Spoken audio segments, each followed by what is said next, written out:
Welcome, everyone, to the Digital Wellness Security Planner Workshop. My name is Alan Smith. I am an organizer with Consumer Reports, and I am excited to take everyone through this new tool today. We're going to try to make this an interactive and exciting presentation. But before we get too far in, a couple of quick housekeeping notes. Please, as you are responding or as you are using chat, there are two settings within your chat. One is you can write directly to the panelists, that's us, and one is panelists and attendees. I would urge you to use panelists and attendees because all those introductions that everyone is doing right now are coming just to me and Amira, which is lovely. But we'd love you all to everyone else to see what people are seeing and saying, and to get those introductions in. Second quick housekeeping note is don't worry, all of this is being recorded, so we will be able to give you your slides and this presentation after the session. So, like I said, my name is Alan. I'm not the only Consumer Reports person on this call today. We have two other Consumer Reports employees, and I'll have them introduce themselves now. Amira. Hey all, so great to be here with you today. My name is Amira. I work at Consumer Reports on our mobilization with our other co-hosts. And I'm calling in from Lenape homeland. Many of you know it as New York City. And I'll pass it to Kimberly. Hi everyone, nice to meet you. I am also in the mobilization team and I will be conversing with you in the chat. Welcome. And we've also got some folks who are joining us entirely in the Q&A and chat world today. We have George, we have Helen, and we have John. So those folks are hopefully, they are trained volunteers with us. They are going to have a lot of answers to your questions. So engage with them, say hi, and we will be checking in with them throughout. Mostly in the text-based version of this webinar. So just to give you guys a sense of what to expect today, we just did the introductions. We're going to be talking about the Security Planner tool, this new tool that we're very excited about from Consumer Reports. We're going to be going into a few case studies and trying to dissect how different people might use the Security Planner tool. That is useful for a bunch of reasons, but we think that it might open up aspects of digital privacy that you haven't considered because they're not about you yet. So that's an important function. And then we're going to get hopefully to a lot of questions and answers as we go and try to spend a lot of time near the end before we wrap up just answering your questions. Just as a few notes, this is only going to be an overview. There are all sorts of different things that the Security Planner tool can do. So we're going to try to focus in on some of them and give you a sense of how to use the tool. My second note is WFAT, which is of course an acronym that I made up, which is watch out for acronyms and terms. There are going to be all kinds of things that we will be talking about today about the internet. And as you all know, the internet is very acronymable. We will do our best not to use too many acronyms and to try to keep things understandable. But if we mess up, or if we end up saying things that you don't know, just call it out in chat, call it out in question and answer. We'll go back and see if we can define things that way. We are recording this webinar and that will be so that we can send it to everybody after the event. But also we kind of post these for posterity on our website. So other people who could not join today get a chance to use them. Please do engage in the polls functionality and in the chat functionality. So I see lots of people already in chat. Later on, a poll might be popping up on your screen. Just respond there in the poll to that question. And be respectful as much as you can, folks. We're in a space of talking about digital privacy, which can be personal. And so we're trying to ask folks to come with an open mind to learn and to try to do your best to respect other people who are here trying to learn. And let's see if we can't all get something out of the next hour together. So, Amira, what are we here to talk about today?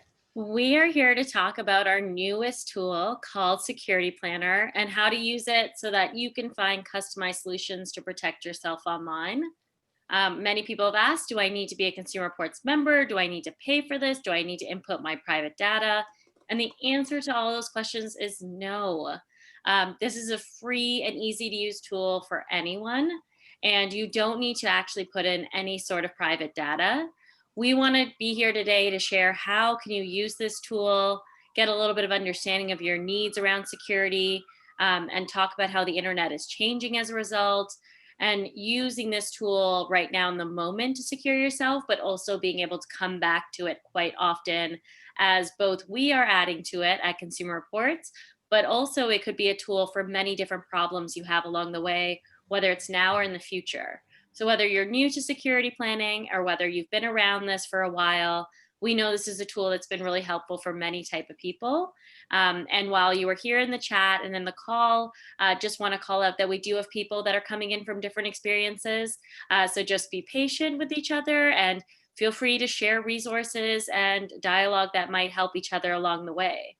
I am personally most excited just because Security Planner involves so many recommendations that are done by experts in privacy and security. So there's tons of people that are putting their effort and time into giving you the best perspectives, and includes all of these devices such as the Internet of Things like smart speakers, TVs, that you're really able to dig in and get step-by-step guides on how to secure yourself. So that's just a little bit. I'm happy to share more, and we'll talk a little bit more about it as Alan goes through some of our orientation.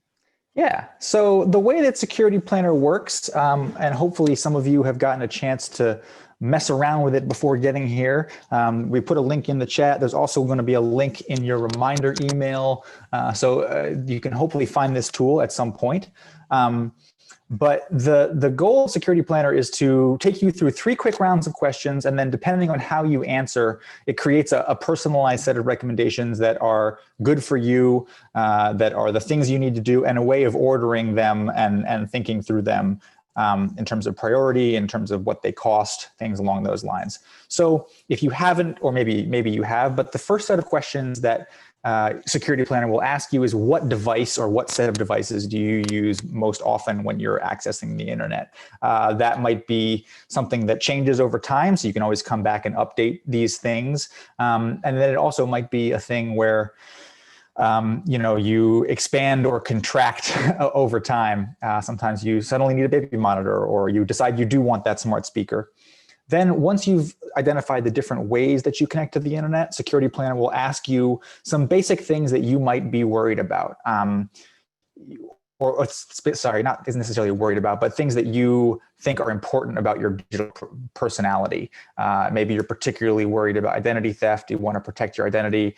Maybe you are someone who, for whatever reason, is prone to or has had a lot of people try to phish for your personal information, whatever that may be. And then third and finally, it'll ask you some more specific questions. Is there anything we need to know right now in our recommendation? So are you facing additional risk because of what you do or who you are, or are you doing something urgent in this moment?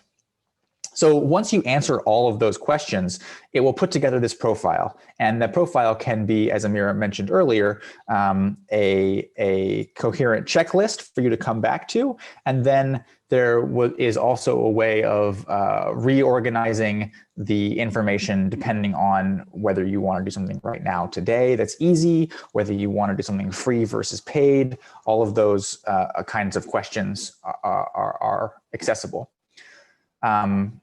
So, Amira, yes, we're going to spend the rest of the time today, or not the rest of the time, a good chunk of time today talking about case studies.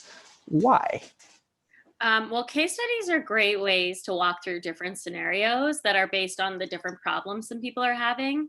Some of these case studies we're going to walk through are actual issues that we have been told by people who are struggling with them right now, but all the names and details have been changed to protect privacy of those individuals. And the reason why we're actually going to go through these case studies is it just makes it easier to walk through hypothetical scenarios. So whether you can relate to them or not, it's good to be aware of some of the common security issues that people are having online. And because technology is so dominant, it's one of those things where if you haven't experienced it, maybe someone in your network has. And so thinking that through that process and being able to share with them, whether it's issues on smart TVs or online harassment or being phished online, it's good to be aware of what to do when you're in these situations. So we're going to start with the first case study. And I'll quickly read it out, and we're actually going to do a demonstration on this one. So we're here to talk about Brianna Lee. So Brianna is a local activist in her hometown of Wisconsin, and she advocates for improved renewable energy adoption. And this field is really getting bigger. But Brianna's noticed that people have begun to follow her on her social media accounts. And recently she's receiving a lot of really unpleasant messages. At times, they're often threatening to share her personal information. And she notices that these comments might be affecting her mental health, and it's preventing her from focusing at work. She's also kind of worrying that it's affecting her physical being as well. So Brianna's dealing with a whole lot of issues. And before I jump into the what should she do, I just wanted to quickly walk us through a little bit of what would it look like for Brianna to use Security Planner. So we're going to walk through what it would be like to be Brianna in this moment. So here we go to the home screen of Security Planner, and Brianna's going to do this. So she lands on the first set of questionnaires of what does she use. Brianna is usually a pretty strong Apple fan.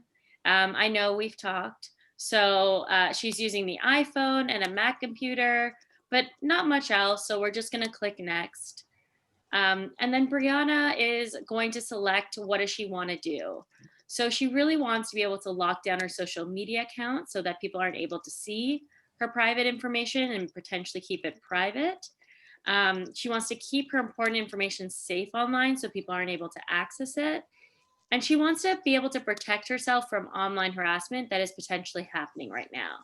So that's about it for Brianna. We're going to click next. And then we want to see if any of these statements are true. And so Brianna is definitely dealing with a concern about online harassment and stalking.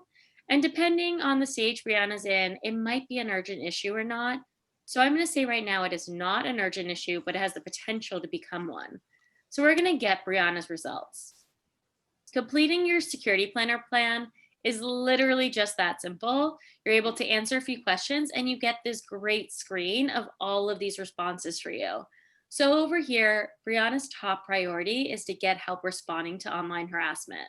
So we can see that it's a free cost and it includes crisis response sort of level effort. Given that this is her top priority, we're going to learn a little bit more and we get taken to some next steps. Also, given that it's a crisis response, there's a lot of resources of where to go to report and get additional support here. So we're going to say this is a really good one. We're going to save it for Brianna and we're going to scroll down. I'm not going to click through the others, but there are tons of other recommendations you can go to. And you'll see here that there's even more options that you can click. And all the way at the bottom, you can copy your URL to save it for later. You can download a printable copy and you can just start over and use completely different categories if you want. There's some functionality at the top here with the cost and effort that you can organize by. And I just also want to call out that you are not inputting your name, your info, none of that into the site as of yet. This is just a page for you and your data that is completely private and source-based. So I'm going to stop sharing so that we can go back to Brianna's case. And as attendees and participants right now, I want to ask you, what are the questions that you think Brianna needs to consider given her issues? I've obviously walked through some of them in Security Planner, but what are the things that are coming up for you that you would want to think about if you were Brianna and you were experiencing these issues? I'm checking out the chat. Kimberly shared a great resource on reporting harassment as soon as possible. Are there any sort of suggestions on what Brianna should do? Any sort of questions that people might have that are coming up for them in this moment?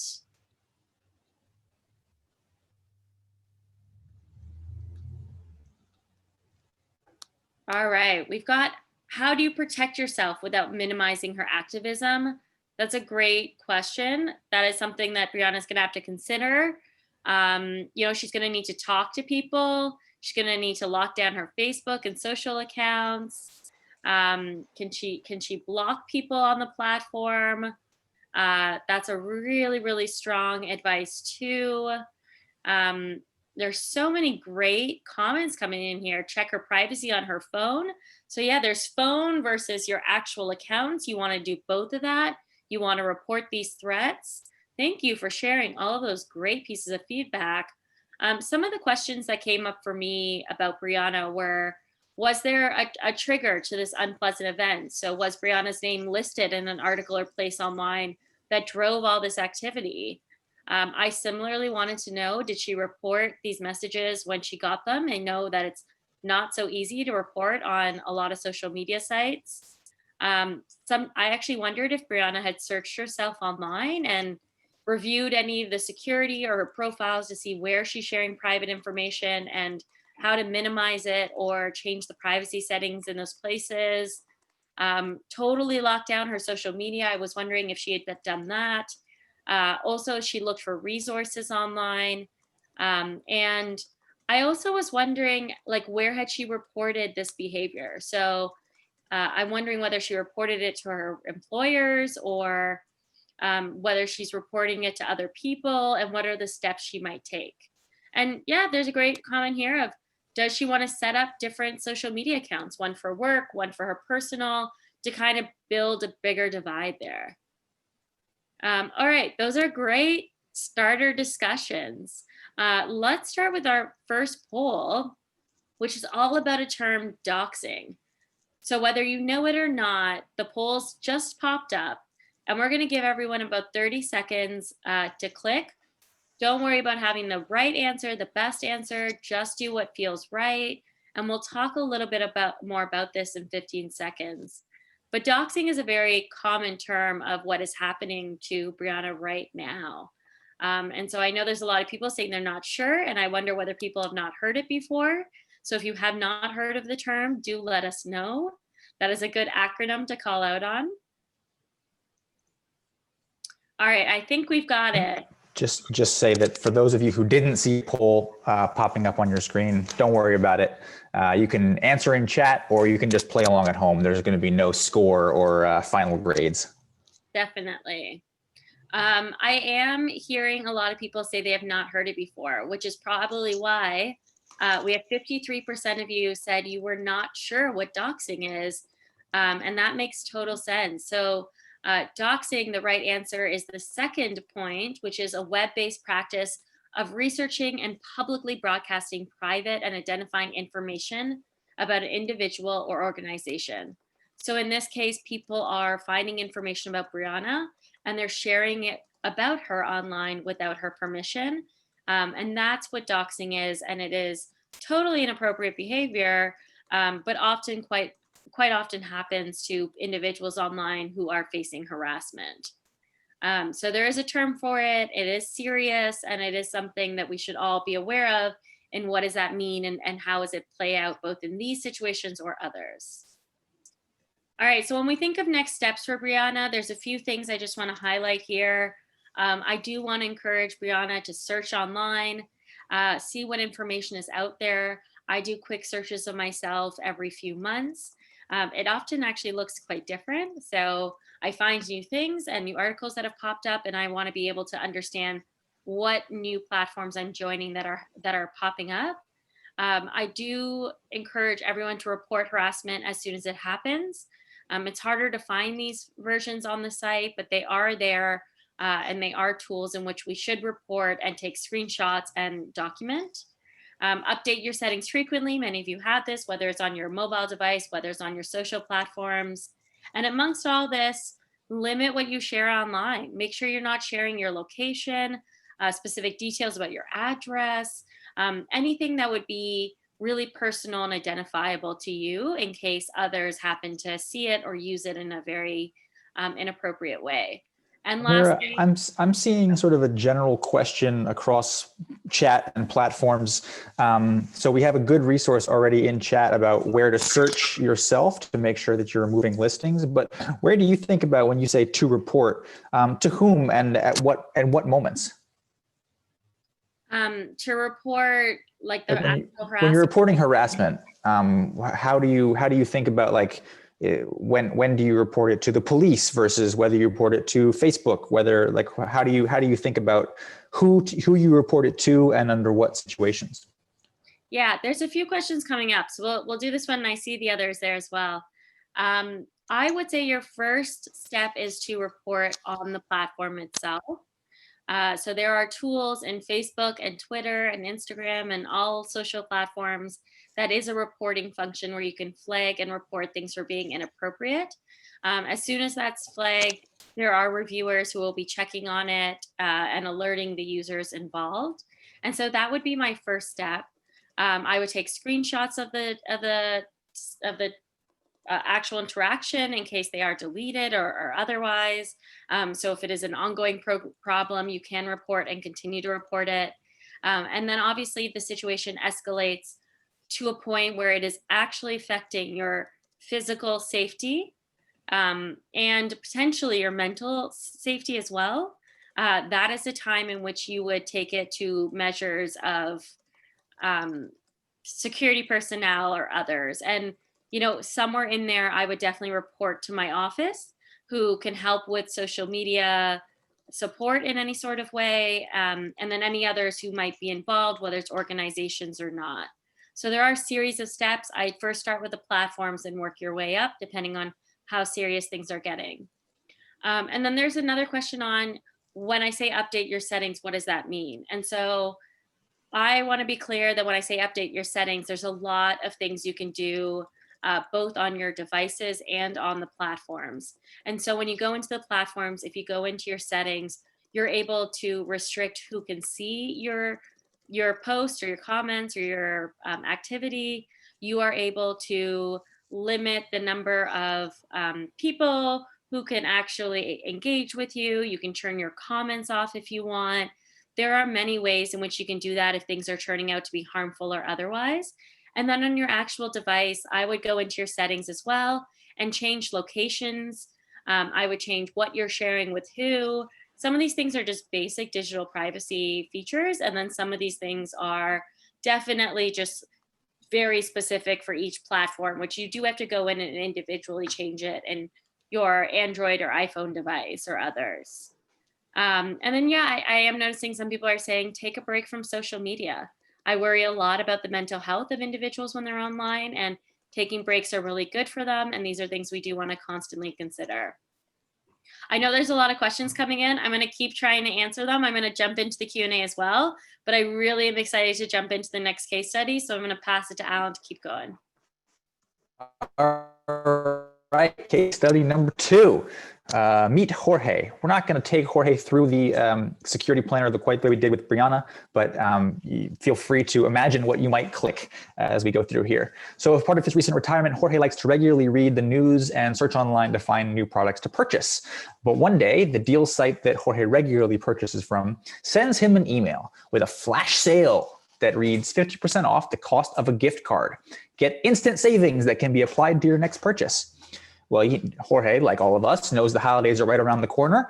So he has decided to buy a gift card online, intending to use it for future purchases. He does this, and then next week when he goes to the deal site and gets an error that his gift card is not valid during his checkout process, he pretty quickly realizes that the gift card was never issued by the deal site.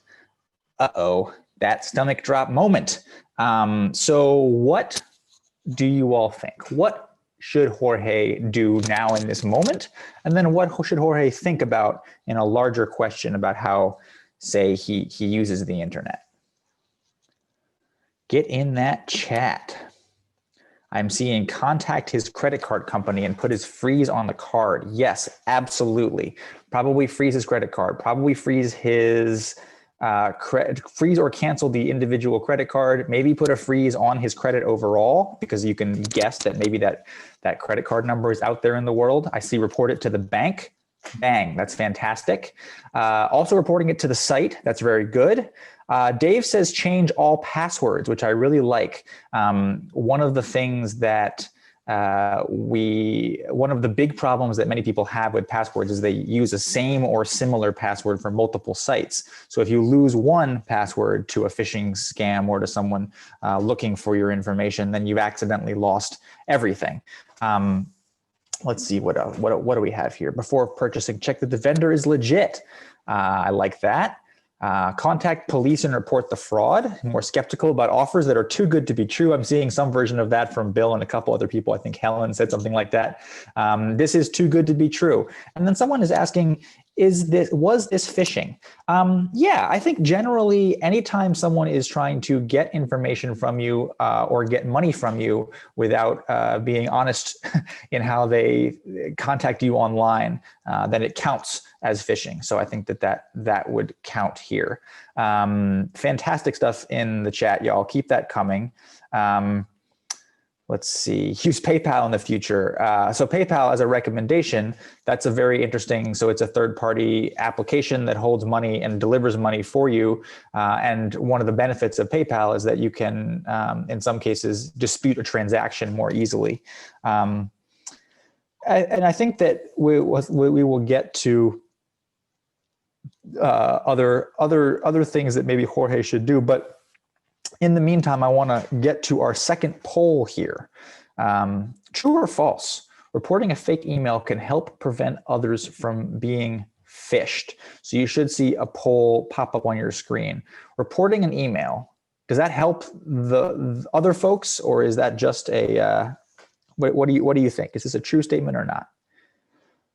Seeing people rolling in, give you another couple of seconds. It looks like lots of you are coming down on one side of this. All right, so we ended up, and if you didn't get to vote again, don't worry. About 80% of you said true. And in this case, and we're going to have the question again about to whom are you reporting? It's a good question. In this case, we think that this is true. So the way that your individual email server works, if it's Gmail, if it's Yahoo, whatever that happens to be, is that you have a little option where you can unsubscribe, or you can report spam, or you can report phishing. If you report phishing specifically, if you think that this is a targeted email that someone else might fall for trying to get your personal information, you report it as phishing, and you're actually teaching Gmail or Yahoo or whatever other email server to be on the lookout for that email and that kind of email. And we know that the way that phishing works is that people blast out large masses of email to large numbers of people. So if, in fact, you are able to start to identify an individual email as phishing, then you might help someone else down the line who is in risk of falling for a similar trick. So that's just a particular piece of the Jorge question. So if maybe a large number of people had reported the email that Jorge had gotten as phishing, then his server might have said, don't click on this, don't click on this, there's a problem here. Let's see. So we heard a lot of these excellent advices. Who do you report phishing to on AOL? I'm not as familiar with the AOL server, but I believe there's probably an option. In each case, you're reporting it to the actual email server itself. So if you use AOL, you're reporting it to AOL, and that their algorithm is hopefully learning from your mistake, and other things that you can do. So one resource that we want to share with all of you, check fraudsupport.org. We're friends with this group. Consumer Reports likes a group called Cybercrime. They're fantastic. So if you are worried, like Jorge, you've actually given information out into the world, check out Cybercrime, because the fraud support is a great thing to do for kind of after the barn door is open. A lot of the other stuff that we have here, and a lot of the stuff that you all are recommending, is fantastic, but a lot of it is prevention, and an ounce of prevention is worth a pound of follow-up. But I think I got that saying wrong, but fraud support for if you already feel that you've given away information.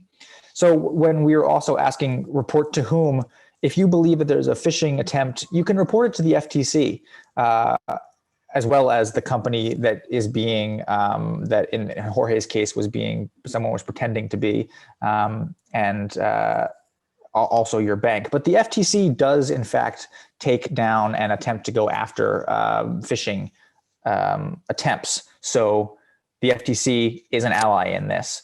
Cybercrime, by the way, is an organization, and fraudsupport.org is one of their websites. So we can get into that. Like we were saying, carefully reviewing all of the URLs and email addresses to confirm accuracy is always a good idea. We do, sadly, in 2020, have to be very aware of the world trying to get into our information. And so your own diligence is needed. Always try to change compromised information and passwords once you suspect something may have gone wrong. And I would say this is a great time to open up the question of password managers, which people have been asking us about. Consumer Reports recommends that you use a password manager. We recommend that you go ahead and take the time to pick one. We rate them on our website, but generally the consensus, as I understand it from our testers, is that a lot of different password managers that are publicly available right now are good, and it's up to you to figure out the one with the features that you like. So make sure that when you set up a password manager, that you choose a master password, a single password that you are sure of is very secure, and then keep it very safe. Because essentially what you're doing with a password manager is you're giving yourself the opportunity to keep all of your passwords, wherever they are on the internet, in one safe lockbox. But the lockbox can really only be opened with that master password. So essentially the way to think about this is that your bank vault of passwords is encrypted. So if anyone were to drill through the bank door and get into your bank vault, they wouldn't be able to understand what they were seeing, because everything is encrypted all over the place, and it would just be a series of ones and zeros that they couldn't translate unless they have your master password. And people are asking, has there ever been a break-in into a password manager? Yes, multiple times people have hacked into password managers, but it doesn't get them anywhere because everything is inside your individual vault is encrypted to the extent that it would take a supercomputer many thousands of years to try to unpack and get through. So the takeaway is password managers are super useful. If Jorge is using a password manager, one thing that he can do is then he can go change multiple passwords wherever they are around the web. If he's worried that his password has revealed something about his other passwords or about the world of passwords. And hopefully Jorge is keeping his master password, the one that logs into his password manager, sacred, secure, and never mentioning it to anybody. Maybe he has it in writing and he keeps it close to his heart in a little packet. Let's see. I've gotten a lot of versions of the be more critical of what you see and be a good consumer of information. So I think that that's mostly good. And I will appreciate that people are sharing information in the chat. Keep that up. I love seeing what password managers you all are using. I have ended up with LastPass, and I'm finding that's pretty good for me and my use cases. But again, Consumer Reports feels like the category is generally good and we trust it. And which individual password manager is a little bit down to how you choose to use the internet. Right, so we have time. Amira, do you want to take us through Maya at speed, and then maybe we can get to the just general Q&A? Oh, do I? I am in the Q&A, and I just have to say, y'all are asking a lot of questions, and I am here for it. Thank you for asking. All right, now I'm jumping in. See what I can do. I'm just having to pull myself out at this moment. Okay, but I'm really excited about Maya because I find that people feel like they can relate a lot to Maya. So Maya is a really tech-savvy individual. She shops online regularly. She has a Facebook account, and she happily Zooms with her church group weekly with her children as well. She has a smart TV, a smart fridge, an Alexa, and probably a whole bunch of other smart devices that connect to the internet in her home just to make it convenient and accessible and to be able to do all the things she wants to do. So with Maya, it's an interesting case study because there's no problem. But at this point, Maya feels like she's at risk of losing control. So we are getting a sense that something's going on for Maya, and we want to help Maya in this position. So we're going to ask again, what do you think Maya should do in this situation? Is there something specifically you think that she should focus on or she should do as it relates to her situation, even though nothing is really wrong right now? I'm taking a peek at the chat, trying to look to see if anyone's got any suggestions for Maya.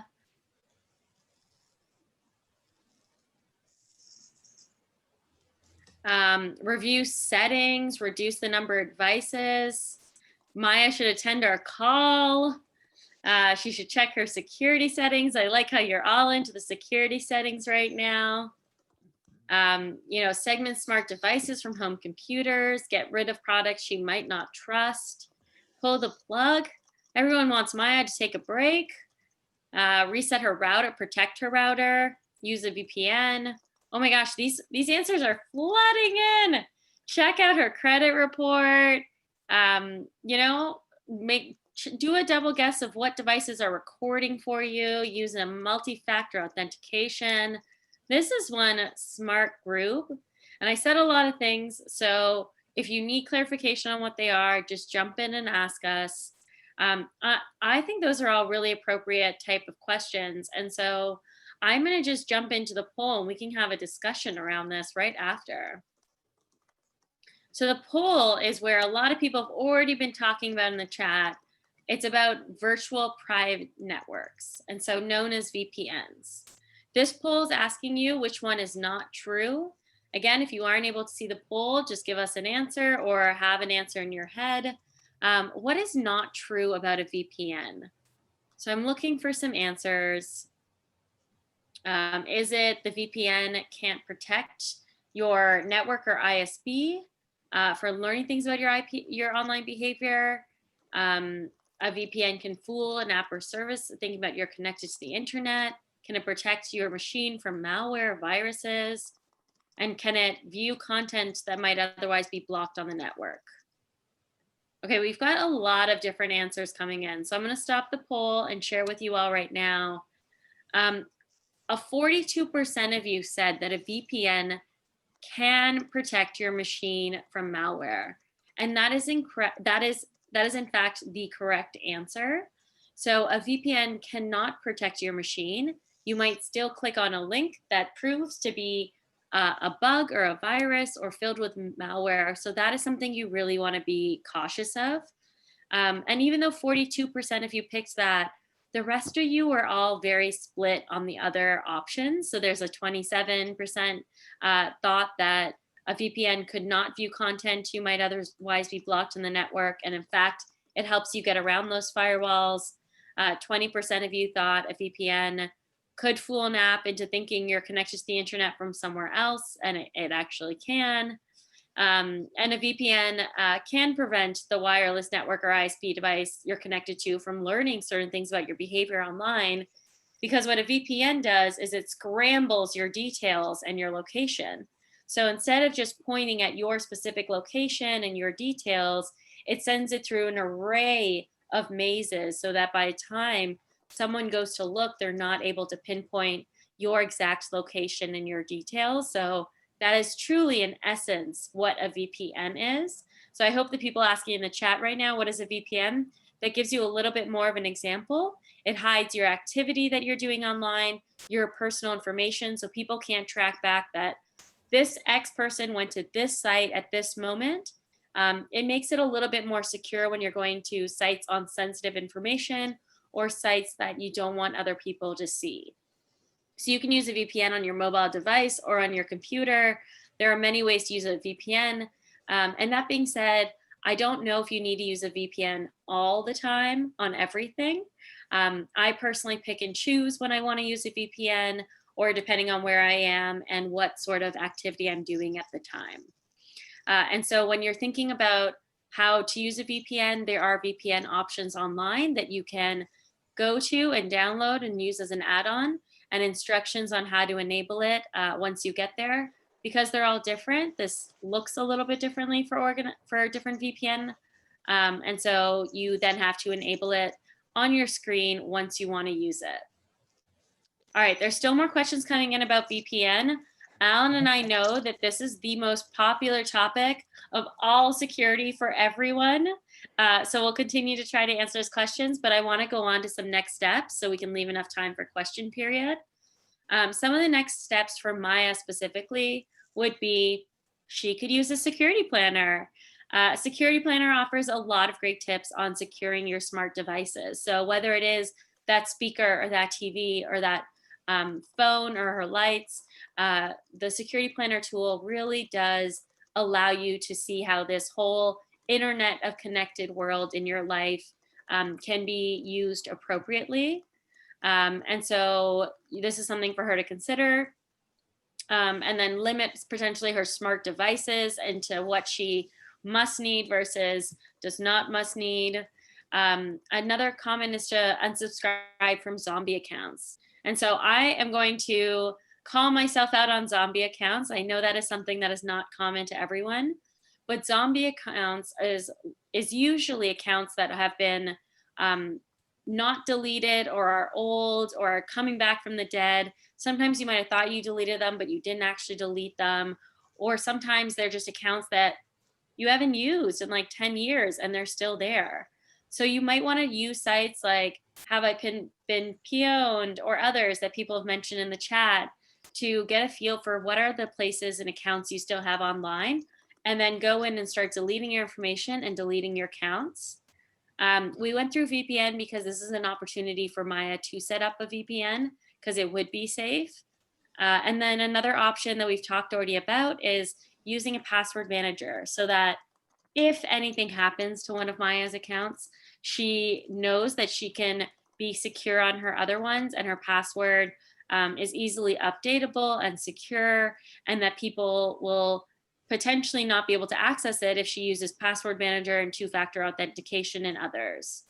And so those are the list of things that would come up for Maya. I know there's a bunch of questions here.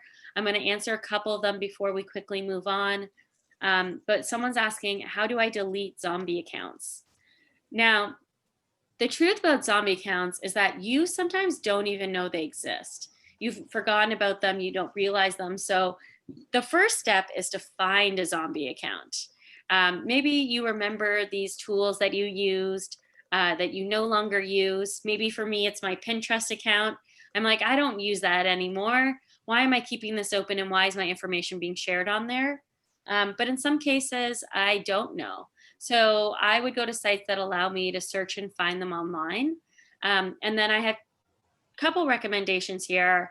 I wouldn't just delete the app off your phone or exit it off your apps. I would strictly go into your settings and make sure you clicked delete my account. If you feel a little bit more unsecure, I would delete your private information and then delete your account so that there isn't a recording of that if it so happens to come back at a certain point. But there is an option, and legally there is an option to always delete your account, so I would stick by that. And then, yeah, password managers are actually a really great tool that keep track of all the accounts you have. So if you use it in the future, it might be able to provide some guidance for this specific issue as well. Someone is in chat in a Q&A asking, would CR consider starting their own VPN? It's a very interesting question, and I know that we have kicked it around, but I can tell you that there's not a current plan to do that. Consider yes, don't hold your breath. Yeah, there's tons of VPNs out there right now, and some of them are doing great jobs. And so I would recommend looking forward to that. these VPNs have been around for a long time, same with some of the password managers. And so they have been checked for vulnerabilities, have great large teams on them, and I would definitely recommend doing and pointing to those places. Some people are also asking, what are the sites I mentioned to go and check where you might have an account? And so I'm going to drop the site right now that I mentioned right there in the chat. That's a site that I use where I go to see if some old accounts that I don't remember had a security breach. There are other sites as well that are valuable to use, so others can share them in the chat if they need. Yeah, that's a similar question. The sort of to if you discover that you have been a part of a security breach from the website Amira just mentioned and other ways, what do you then do? A lot of the answers look kind of like the answers we've already been saying. So it's, use a password manager to change as many passwords as you can. Try to freeze your credit. Try to do things that don't allow other people to use the information that they've accessed in some nefarious way that hurts you. Definitely. And then I also do want to call out this comment in the chat that VPNs are not without their issues. Like we know in the technical world, everything has vulnerabilities. So it is something you just want to be cautious of, where it's not a one answer fixes all your problems or is forever perfect. There are definitely means and ways that you should check up on security and the tools you're using, and keeping them updated is one of the best things to making sure you have the latest settings and the latest security on them. Okay, I'm going to keep us going because I want to get so many of these questions answered and jump into this Q&A. Alan, should we start taking some questions that we have? Yeah, there are lots. We've sort of gotten into, so a couple of folks are still asking about how to find zombie accounts. The best, when we send an email around tomorrow with all of the links that we've been talking about today and the recording of this so you can watch it back, we will send also a video of the Thomas Germain, who is a fantastic CR reporter, talking about how you can search for zombie accounts and sort of be systematic about finding and eliminating them. So I'll send around that video as part of that.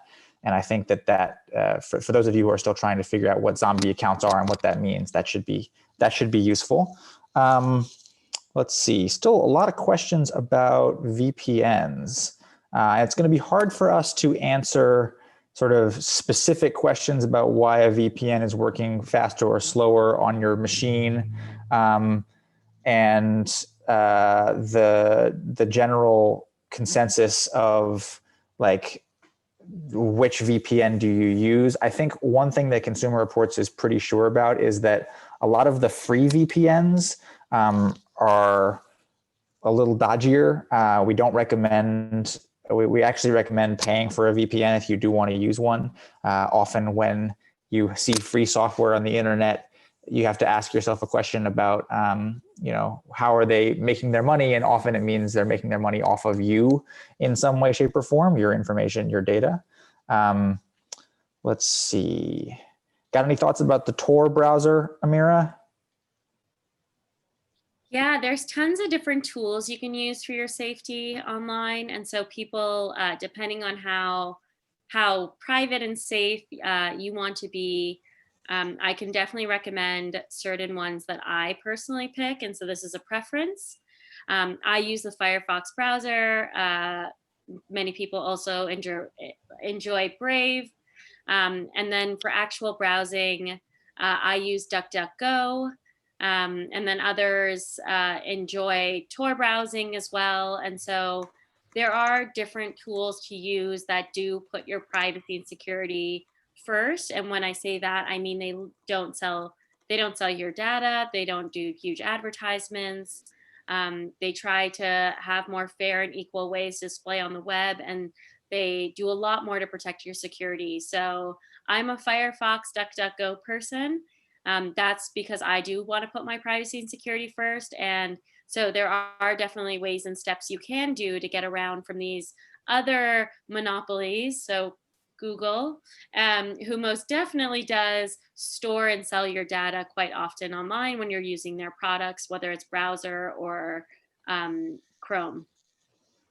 Sorry, Chrome or just like their search engine. All right. Other questions? Yeah, so I see the question come back up a couple of times about, again, what to do if you discover that your password is gone. I think that it might be worth taking a small step back and thinking about kind of what's at risk here. So if you discover that an old email account someone has hacked into or gotten information out of that, what that probably means is that somewhere someone now has your email address, your name, and maybe your old password, or maybe one other piece of information about you, such as your last 4 digits of your social security number or something along those lines. So the goal is to try to then construct your digital life in such a way as to make the fact that they have that information irrelevant. One way to do that is to constantly try to change your passwords or change passwords that you feel might be insecure, so that if you think about that line on a screen somewhere, one of those pieces of information has changed, so that now that person can't access something because that password is gone. But our overall goal is to not allow someone to create a full picture of who you are online with all of your information, because that's when they can do things that are really detrimental, like doxing that we heard before, or like opening a new line of credit in your name and buying a house. Those are the kind of things that we're eventually trying to get around. And so it's about kind of limiting your exposure in different places and being thoughtful about how you share information whenever you are sharing it. Let's see, what other people are recommending that you flush your cookies regularly and go through your browser and remove history items. I think that's always a good idea. There's a question on like VPNs and where data is going through which countries. And so I just want to call out that most sites and places will alert you as to which countries are their data processing centers. And so that is something that you can definitely read up on when you're using tools and how they're using it. There are cases in which there are security issues that have come up. I don't know if many of you remember, for Zoom, this happened pretty early on in the pandemic, where it turned out one of their data centers were in China, and this was something they decided to reroute and have people choose the option of which data centers they wanted around the world. I think this is a trend that users will be able to choose which data centers they might want to use going forward. And so that's just something to be on the lookout for. And then again, you're really trusting the company in this situation. So I like to have conversations with myself on, do I trust this organization? Have I done some research on them? Do I feel like they are someone who is going to protect my data or not? Or are they going to sell it? Are they going to use it? What's going to happen before I sort of put that security and trust into them? I have one more question here that maybe we can close on because it's such a good one. Lida asks, what about the large companies that provide our information to other companies? And is there a way to retrieve the information and have it deleted for good? For instance, facial recognition. This is a good time to mention the CCPA, the California Consumer Protection Act. Is that right? There's a law now called the CCPA that is on the books in California that does allow you to ask companies to not sell and in some cases delete your information. And that is true for all large, like any large data broker organization. Unfortunately, that's a law that is only affecting you if you happen to live in the state of California. So the general consensus there is that, or Consumer Reports' consensus there, is that we need to expand the CCPA and improve it for Californians. And then we also need to find ways to generalize that to the rest of the country. Because right now, there is no right to be forgotten in the US writ large, and there's no way for us to ask companies to choose to voluntarily delete information, and there's no way to ask them necessarily to stop sharing. But we will do our best to advocate for something that looks like a national CCPA, and we would love your help in doing that. Mark is also mentioning in the chat that the EU has much better regulations than here. That's true. The CCPA was built in many ways on the backs of or using the EU as legislation as model legislation. So it picked up on some of those things and brought them to California. And we think of California as a great test case for how this kind of legislation might be rolled out in the rest of the US. So we will also send you links about that in this email that you are going to be getting. But I think we're out of time here, Amira. So should we run into the wrap up here? Yes, I'm still just trying to jump Then in. let me wrap us up, and you stay in questions. Okay. Alan, all you, take it away. All right. So final thoughts for you to take away. Please use this tool. Security Planner will actually get you to a lot of the information that we were talking about. VPNs are in there. Password managers are in there. All the advice that we've been kind of doing piecemeal and in our own chaotic little way is actually reflected in Security Planner in almost every instance. And I challenge you to come up with a security profile that doesn't eventually recommend a password manager, because eventually we always recommend a password manager.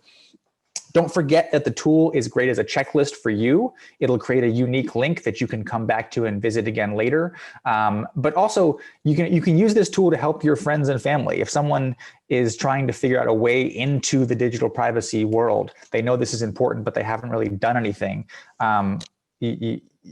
The whole idea is to share this around and try to be as helpful as we can.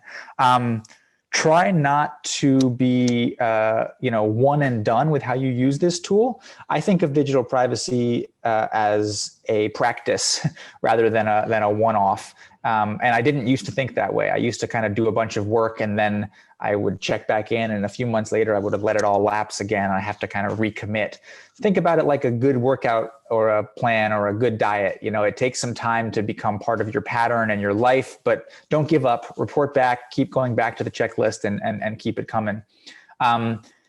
This is also where I promise absolutely that by this time tomorrow or slightly thereafter, I will be following up with an email. And in that email, there will be a lot of the links that were shared in this chat. There'll be a recording of this webinar so you can go back and try to find a particular thing that you thought you heard or needed more information on.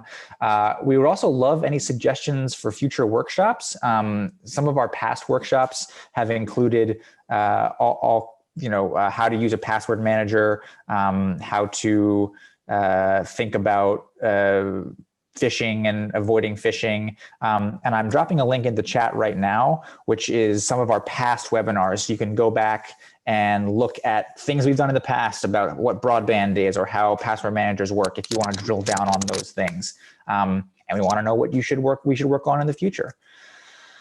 So our email address is community@cr.consumer.org. I know I'm losing people here as we get to the end of our time, but I thank you all for sticking around. I thank you so much for all your excellent questions. It's 2:01 Eastern, so I have used my entire allotment.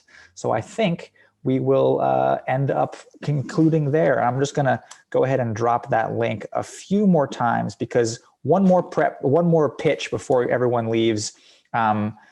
You will find on that website also some upcoming workshops for people who want to dig into Security Planner a little more. So if you want to do this again, but with a much smaller audience, say more like 30 or 40 people, and have some more personal questions and actually sit and kind of try to do some of this stuff, maybe you can sign up for one of those workshops coming up in the next couple of weeks after the election and all of that madness. So thank you very much for the time. And check out our past and future workshops, and we'll be in touch with some links and resources. Yes, thank you all for joining and engaging with us. Loving the chat, still going. Bye.